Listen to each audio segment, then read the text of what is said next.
I just said before I started my lecture, I would say that we were talking about the importance or the difference between religion, science, engineering, mythology, that even though that Joseph Sheridan the Fanu would be considered the more Gothic or flamboyant William Richard the engineer, in his midlife he actually got really into hypnotism. Up to the point that he thought that hypnotism might be a sense of a new science, but he actually stopped doing it because even though he might have been rude to the servant who was bringing him the sandwich that Claire was talking about, he actually stopped hypnotising people because his party trick was hypnotising a child, possibly the same one, and basically giving him some bitter vinegar, and then the child would drink it thinking it's sweet apple juice. And then after a while he started thinking to himself, saying, this is something I don't want to do. There's a potential to it, there's an otherness to it, but it's also wrong, so he withheld doing it. So I won't talk about hypnotism anymore, but I'd say the 70 years of Irish life, William Richards, the Fanu's, not really autobiography, it's stories, reminiscences and anecdotes. It's available online and it's searchable. It's an interesting tome. When I was asked to give a talk on for the Lefanu Festival from Grania and Judy, initially there was an inference of the effect of the landscape on the works of both Joseph Sheridan and William Richard Lefanu, and also the effect of the landscape on them and their effect on the landscape. So I've always been intrigued by Abington as being that small little village. It's not even really a village, just below Maru, next to Glenstall. And I've always been familiar with the works of Thomas Dinley and the sketch he did during his visit to Abington in 1681. It shows a massive monastic settlement, one of the top four, probably the fourth largest Cistercian monastery in Ireland, was located 300 metres down the road, and now there's almost no trace left of it. So I've always pondered that there might have been any bit of the scraps of this Gothic medieval landscape may have affected both the writings of Sheridan Fanu and the intrigue of, instead of an engineer planting new industrial things onto the landscape, might the fact that there was not only a Cistercian monastery but a town with a courthouse, with fairs, and both families would have known of this because of their father's large library. But that there's an intangibility, even if we have a massive structure, time does wear and things turn into ruins. So there's this dichotomy between things being ruined and then that we're William Fanu building bridges and building railways. On the map on the left is, sorry about hopefully it might be a bit darker, but you can basically see this, on the left is a map of the baronies of County Limerick. Conello is basically West Limerick, and then you have Kenry, the South Liberties of Limerick, small county to the south, Coshma to the southeast by Ula, and then Clanwilliam, Coshma, and then Abington, or the barony of the Abbey Owney, which is just highlighted in the red or purple in the top right. So not only did the manor of the Cistercian monastery owned a substantial amount of land surrounding the monastery, and that would have fed in for the economy, of the agricultural economy, to make profit for the Cistercian monasteries.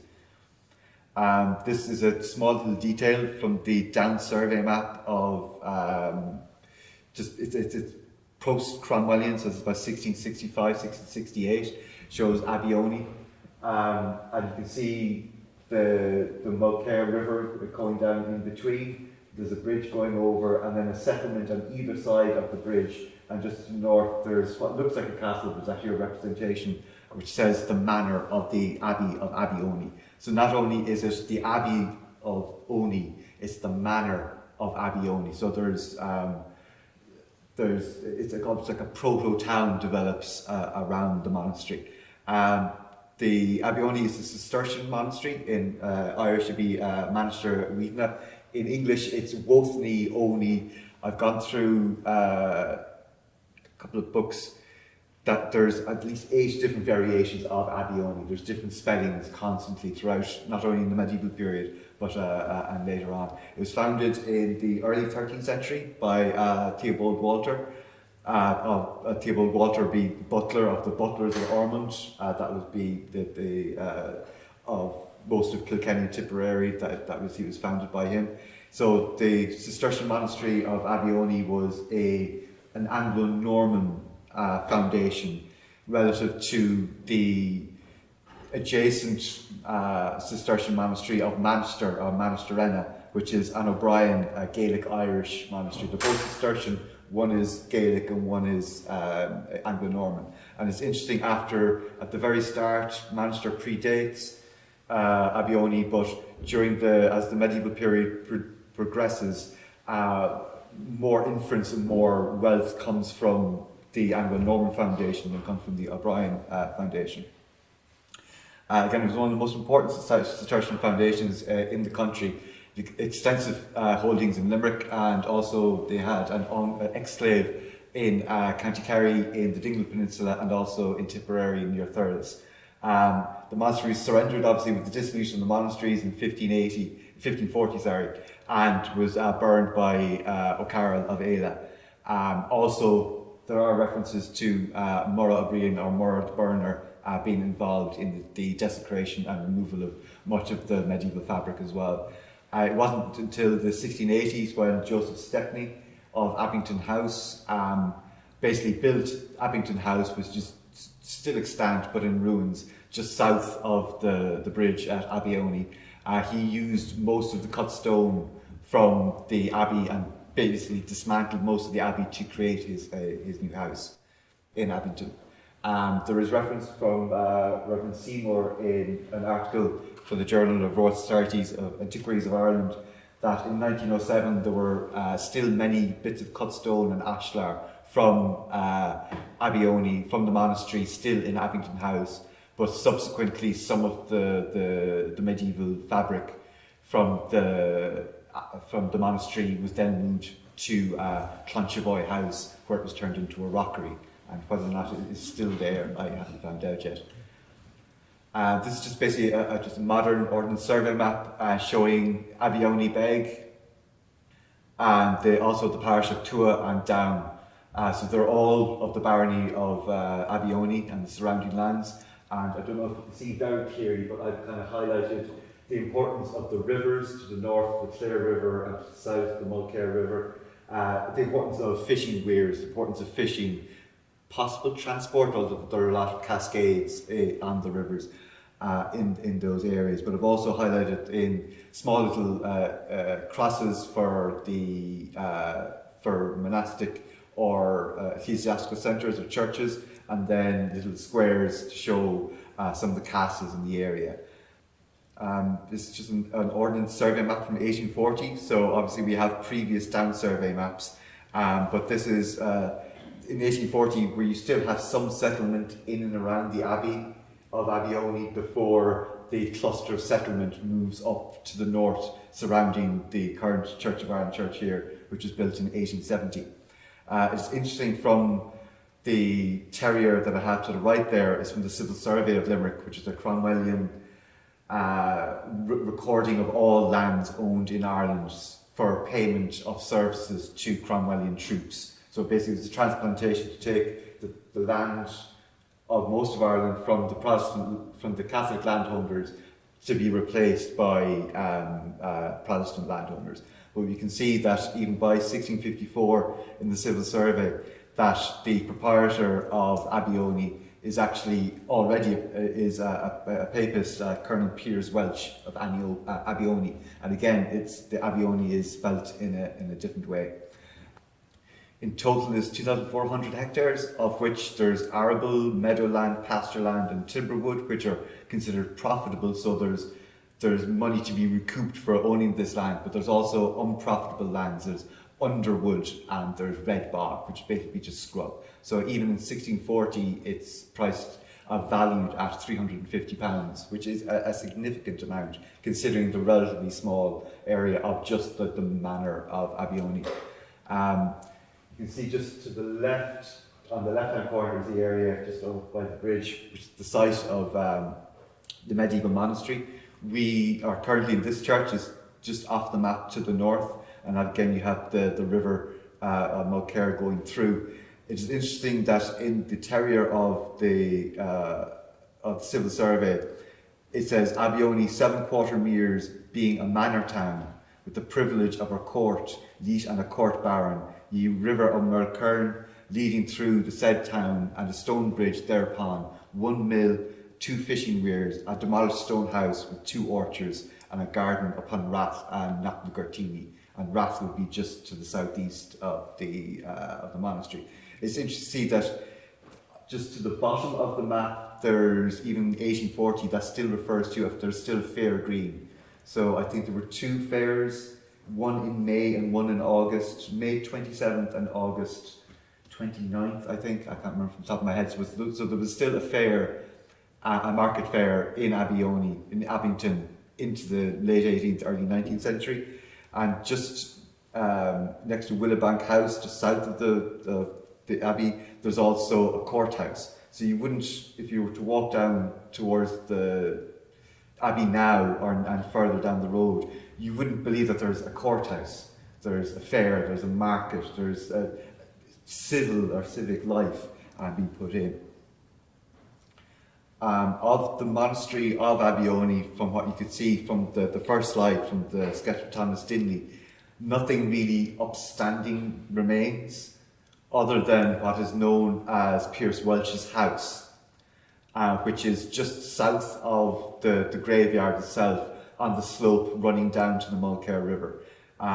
It's referred to as a medieval house in the SMR, the Sites and Monument Records, but I'm pretty certain that the 2 bounding walls that are jutting out on either side, there's the wall on one side, there's a doorway, and another window, and another wall, and there's 3 windows on the first floor level, and there's a bricked-in chimney flute in between the wall, bounding between the 2 sections of the building. It is interesting that the side walls are of much older date, and it's actually quite likely that being a possible medieval house is actually part of the southern claustral range of the medieval monastery of Abbey Owney that was later reused as a domestic building, and then at some later stage the Walsh monument, which you can see from a photograph from 1907, was removed from its original position, if I remember correctly, just off the north, in a chapel just off the north aisle in the Abbey, and was removed and placed into this domestic building. Unfortunately, from the photograph there in 1907, parts of the wall monument have deteriorated in the subsequent years. So if you, I know that that's an oblique view on the right showing the monument, and this is the monument in 1681, drawn again by Thomas Dinley. And on the right is a fragment of a relief sculpture of St. Bernard from the Walsh tomb that was removed and is now part of the Mass Rock in the Glen of Copper Column, just on the pathway just north of the Fanu's Bridge in the Glen of Copper Column. And on the little note from the Dinley etching has D. St. Bernard. So St. Bernard would have been, the relief on the right actually belongs on the right-hand alcove. There's 3 alcoves that had sculptures in between, so the fragment that we have is actually part of the original Walsh monument that is now still preserved in Glenstall. And then there's now the remains of the Barry tomb. Unfortunately, most of the tomb is no longer extant. There's an inscription by Reverend Seymour in 1907 on the bottom, dating to 1633, regaling for Barry and his family, and the sketch by Dinley on the left. But on the very top, there's a section of the wall monument showing the crucifixion of Christ, which is again now part of the Mass Rock in Capricolin. So there's little, even though most of Dinley's sketches no longer exist, there are fragments dotted around here and there and have been preserved to this day. Quite interestingly, being the sons of the local rector and the dean of Abbey Owney, Thomas Fanu, both Joseph Sheridan and William Richard Fanu, as children, would have gone to Capricolin and the Deer Park to go nutting and to get what's the phrase? Bird nesting and nutting. So the area around here was kind of a playground, for better want of a word, for the interesting minds of the Lefanu children. And in the graveyard of Abington, there are still a number of small little fragments scattered around. Amongst them are these two figures. One on the left is laid down on the ground, and the one on the right is half buried into the ground.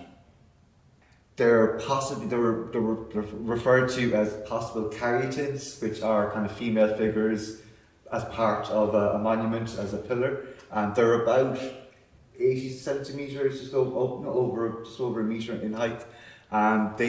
They're quite crudely represented, but they represent nude armless female figures in high relief, and they appear to be potential Anglo-Norman copies of earlier Sheena le Gaig sculptures.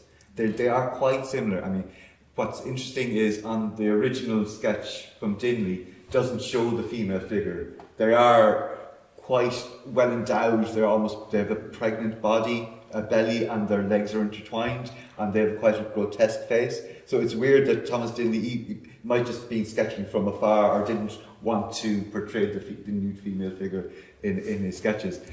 And the reason I'm most interested in these little female sculptures is actually they were found by the Lefanu children in the graveyard of Abbey Owney.